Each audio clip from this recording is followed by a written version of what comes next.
Hello again, Troy. This video is a brief summary of what we just did. First of all, the E chord was like the E minor, but we added the first finger tip onto the third string first fret. And the strum pattern, all downstrokes.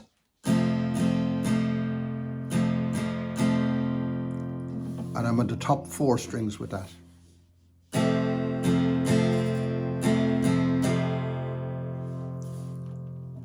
And the song we looked at, Alice in Chains, Rooster, most of that song is E to G, back to E to G.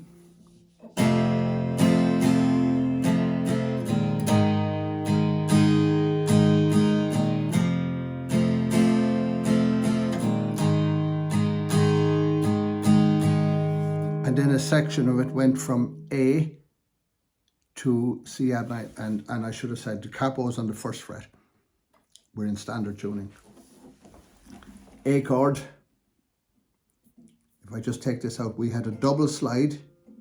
Can you see half a fret slide? When we slide across, we had the second finger up there for C add9. So this was then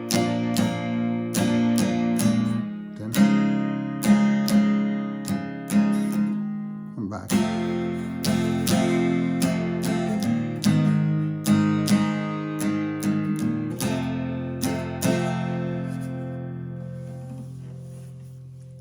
That was most of it. If you have any questions, just drop me an email and I'll get back to you as quick as I can.